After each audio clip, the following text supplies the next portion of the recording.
Tātou tala noa nei I tai whiliwhilia mai lātou lo rani la tātou kovana masu kovana Amerika Samoa mantua ina ele tala le tuspaia o pule umai mai le tua. Ia ele te tawana ona tuu la foai le whiliwhiliina o tātou tai. Pe o le sile nā ana vatausi o le Outou Manuia. E mo I lava mana o mia I tātou le tua. Ia am whai ana tātou whisiri I le tua e whamai fo ia mana o mia fo ia tangata. So e whapenale winga o le malaele o le Outou Manuia. E le ngata o inei. Ia o ina foi. E le ngata o le upu e vatu. Ia o le whalongo foi. O le lau ele pa u I le fatu. So o mantua ina la le upu le na al tuspa ia le angatele ina avisese tangata. Mai upu le mai le tua. Ia na nofo le whatel tali le teimi e palo taina I tangata ia hiti la e whaimo latu te itai. Ia na whe sofia tula ia o te whelmea. So ia ale le anava tausia tātou e ina ia tātou tiute. E ina ia tātou mea mawhai I tātou nao I tātou a mawhai. E so soani fo I le finangalo le tua. Ia whai ala lai. So ai se alofa. Ai se whamangalo. Ona ua e alofa. Ona ua e whamangalo. So e pe o manatu nā o manatua ina ele. Au tātou tala noa I te tai. O le baiaso nei o lo tātou tala noa ai ma le tina tamaita I a whale a ana Arieta Meni e pe o le alo leo Samoa lo tau vai le tofi mayor le city of Carson. O mai a foi ona interview initio le tātou o whainga luenga I nei I sia tātou producers. Ia le foi o maua le ava noa wha aulo matango fia le au maua. Ia tala noa ele I Outou Manuia I le tamaita I a whale a ana Arieta Meni. City of Carson e tutua o ia ma Long Beach e so tua o ia the Ivas Futasi a whela wha o tangata e nofo ai. Mai o le mea masani ai ia Carson e sa ili tele a lato sui lato City Council ai na su lo lai e istangata fa mai le te tauna whai al mea nā leanga o le mea ua tupu. O tangata umai sana nofo I le City Council o Carson I e tau sanga o tele ai na sau mai le pito nuu e tasi. Ma o le pito nuu le nā o le lei fale o le lei la o ina o tangata. Peo I nāna e oto mai ai te itai o le City of Carson I e tau sanga e tele. Ia ua tosini ni I fo I lama mata I tuina e social justice warriors. Ona lato I loa ila I o le nei upu moni. O run le City of Carson. E tangata mau mea, tangata papai, tangata de leila o ina. At the expense o tangata lanu, le leitele la o ina. Ia. O la toia ia o si ia le mamafo le avenga. So o melana na whailola I o le lawsuit sulo ia na vai whalola I o le city o le ala o tofuala I le council district malana ia representative I lungo le City Council ma I nei do sanga nei le fato a mataiona on the tala le whenga palota na o le mayor la Carson e palota tele it's an at large position along winga e palota uma I tangata I le city ato. Yeah, I'd be curious to see for ipolale le strategy a whalea ana pe amo fo lava no tātou te tala no ai. E pe o logistics le nā I le city le nei o Carson. So vai whala I a districts. Pe lua se fulu lua whela whai o tangata. I te tono le district ma le district. I la tau la nā e palota ina la tau representative. E whai e le City Council lea. The City Council. So City Council le wha I City Council positions. Ia ma le mayor. E lima I ai. Ia mai si la lato positions na lua e palota fo I o le lato city clerk. Ia ma le lato city treasurer. pe o isina political positions e palota le city of Carson. Ia na tosi mai lola i o tangata city manager ma city attorney o isina tofi fo i ole whata manu na. Ai ole te maita ia whale ana ariata Meni o lusu whātau sanga o whenga ruenga le city o Carson. Na mata mai a ole titi. Ia le o foi ia lana ia foi whatufunganga lana ia tosi foi I se mea o mawailo na malosi e si eilo na leo e whaima leo tangata leo i eini alato leo. So I'm really looking forward to the interview because this is part of our, let's say, jurisprudence here in America. Ole tuuina le ilalo le foi tosi I le Cedar Carson if so soani isi communities foi lo yeo datu tangata Samoa la wa matan tu ilano nai maka ina ia lo ayo datu o tunu I nei a fatali la ia le datu malo e mana ia la vanol nei datu te mafau e foi I well current events o tutupu nei o vai aso o mavaia na whai ia le Democratic National Convention ia taruai ona o le COVID-19 sa tele lava ina whaongao malai virtual electronic e wheso dai ai. Ia mai o nana fitfilia ia le Democratic Party ia le sunga ia Joe Biden e whai malato standard bearer. Bol tangata na te representina ia lato ia ma o fitfilia fo la le senator ia Joe Biden, Vice President Joe Biden. Ia le tina ia Kamala Harris, o le senator le State of California, e whai maana running mate. So le la ua pailango nei ia le standard bearer a le Democrat Party. Awa il balota ia November. Alba ia so lale nei, nana amatai ia le Republican National Convention.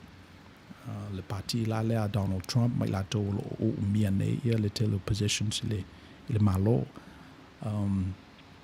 Mai sa tele temi ele tele temi o te mata ai le Democratic National Convention onai o la parti le na that's my party so te malama le tele o lato a wivi o manatu tu aspirations manatu tuli so ele tele temi na o mata ai e pena na o focus I le Republican Party I le vaiaso le nei ona ia ala manatu ma le sila kanona fo ia le Outou Manuia a e whaalongo istangata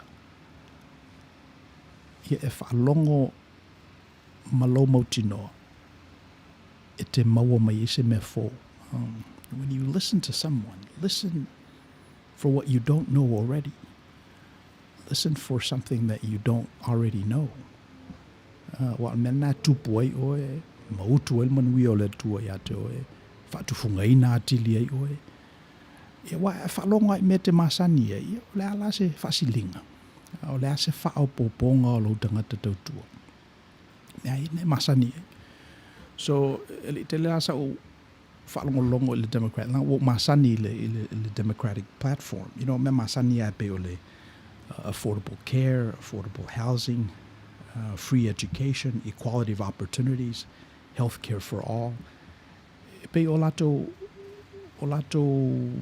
platforms masani ana so menan o curious ai out te whalongolongo I lisi party I lisi party le Republican pula fo lato manatu Vesola ne mana ye o le share na le tangata ingo ia Maximo Alvarez from Cuba o Maximo Alvarez la familian tala na mai alon ta mai la tunu une o le titi lava ia na saula ia ngalue I le gas station ngalue a le gas station maua le avanoa e whaputu ana ia ntupe whaataulo e ia le gas station so o le lana whaila na moli mau le Republican Party convention ana nafi ova ma le 5 se lawan gas stations whaatau i tau sanga e tele, ova ma le 7 tau sanga o le nei tama. Ma whamai lantala, e lea ia se atu nuu, e pei o Amerika. E mawhai o na saus tangata pei o ia mai Cuba, e le i whanau i nei. Ana sau ngā lue malosi, whaputuputu ana tupe, o na o leo i le tūlanga le i nei, pe o nei. So ola na tala la, he was sounding a warning, whabelantala, aua ne i whaapei i tātou o Cuba. E tasi tangata e mafofowina ia manatu o le motu. Ia o na whao umala i istangata, ma piano o ma istangata. E whaamoe i mea mauafua, the socialist ma isina manatu whaelele sa masani e Cuba. So, whalongotu la i le manatu leo Maximo Alvarez, o whapea o so le a. Se e fōla le manatu leo lau whalongo. E fōla le manatu leo. E le ngata fo i le nā, o tangata i lana accent, e le tangata, tate ilo le leia sa mai fafo. Tate ilo le leia sa mai fafo, e le tangata na olam whanau i nei. Ua wha malosi lava e tau mai i la tunu, wha mai sole. A o tātou le mea mana o le Democrat, e free mea ta fe. Ai ato mawhai a tātou le malosi mawhai tātou, ale mawhai nei tupulanga, mawhai leisi tupulanga. Paputuputu a tātou mea. Ai a selo tātou e ola wha kominisi.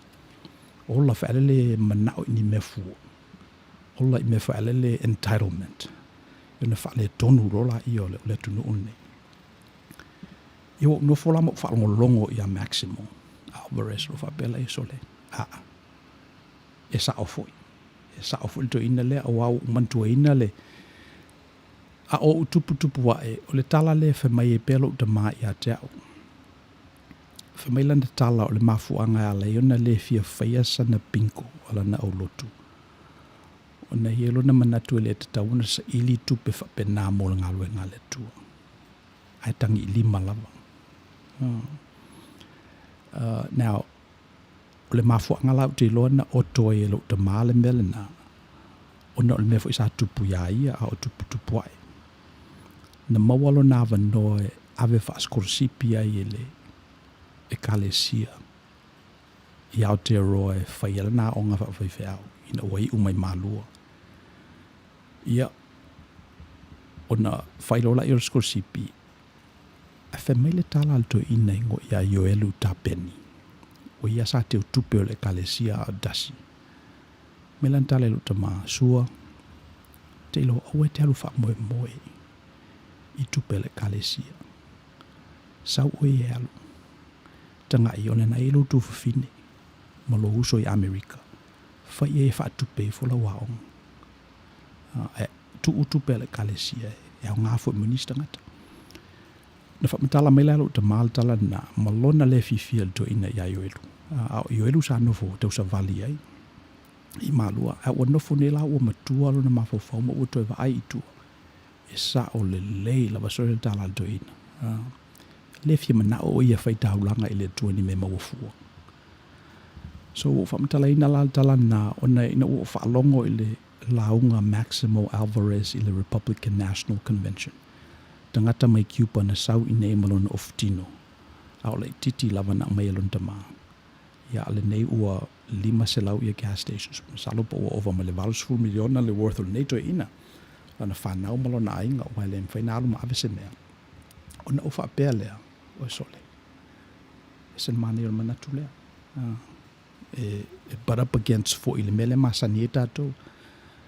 Ia, o leo uwa ai atu, o leo ina ili tātou malo, o lea la, o le ale e whamata whaoloina, o le a tātou le tātou pese lea il IT, ia si ta pena le laulau, ia wale fio mai o whalea ana, Meni e tu saima le tātou interview.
Ia mo i lātou whatoaki mai au tau la au i le tātou pokalama i le nei fiafi o le i Outou Manuia le nei o le sa atu le Beat Radio Samoa o tau ono Misipouena Tagaloa o foina le tātou malai le nei fiafi i pe ona vaai mai sulu o tilo mawhatasi ma le tamaitai ia whalea ana Arieta Meni o le suitau vālea o lo o tau vail Balote Carson o le mayor ele ua mawane avanoa mateta talanoa ai.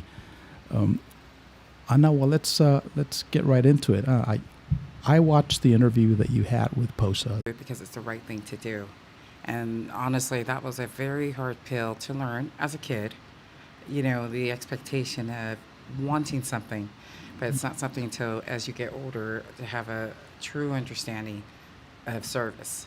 As you would understand, being a FFL it's about that service to the community, and so for that was what sowed the seed for us. But losing my mom at a young age, because I was 15 when she passed away, and another sense of urge of what always pushed me to try to be the best person I could possibly be.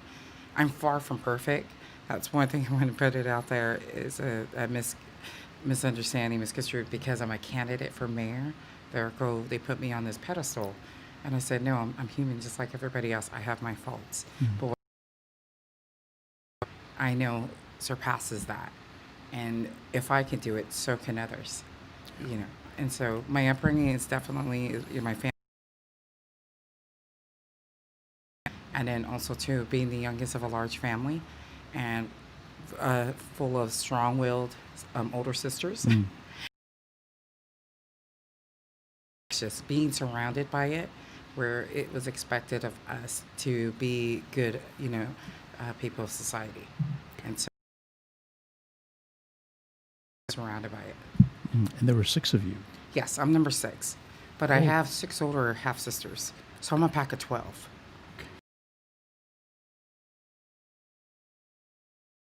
That's why I'm named after my father. My first name, Falea'ana, is my father's middle name. And my middle name, Arieta, is my mother's first name. And my last name, even though from a campaign standpoint, it may not have been the best to have your full given name on the ballot, but it was important to me because I'm a candidate for mayor. I wanted to be on there, and I wanted my father to see his name on the ballot. Yeah. It was more important for me for that than Your full name out. Yes.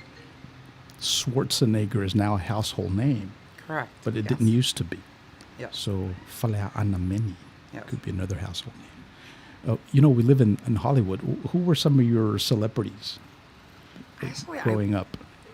I wasn't really like gun-ho fond of celebrities. You love movies. You love anything. We grew up in a family of readers, so we read. I always liked thrillers. I always liked mystery. We grew up more along because my mother would always watch like the shows back in the day, like Columbo, Matlock, things like that. So that always intrigued me more than anything, and then good humor stuff. But I never looked at celebrities as someone who I'd aspire to be. I think if anything, I always admire women like, for example, Condoleezza Rice. Smart as a woman who is a sports fanatic. I think she would be make an excellent NFL commissioner, but she was, completely, on her own, coming out of where she came from in the deep south and made something of herself, and never, her family never allowed her to dictate her surroundings, to dictate the type of person that she was going to be. And so Mm, I always thought that was pretty awesome. If I was to say about celebrities or anything, I would think more along the lines of like someone like Condoleezza Rice. I'd I love to see. meet. Interesting. You know, you live right around Hollywood. I mean, we're surrounded by the Hollywood culture. So there's this whole thing about looking good and all that Yeah. stuff. So, um, how old when you, how old were you when you knew that you were different? Well, this question is asked by a lot of African Americans now. At some point, they discover that they're black. Right? When did you? I think I've just always known my whole life. In Carson, one of the biggest things about Carson is being so multi, Hmm, the diversity. So it was common. We never even blinked an eye growing up with kids, having all different kind of neighbors and everything. I mean, when I was a kid, we had one neighbor was Persian. We had the next door neighbor was Pakistani. Another one was Mexican or mixed family, Mexican and Italian. Then we had, a black family, and then it became black and Puerto Rican, and it had a Filipino. right. So it just never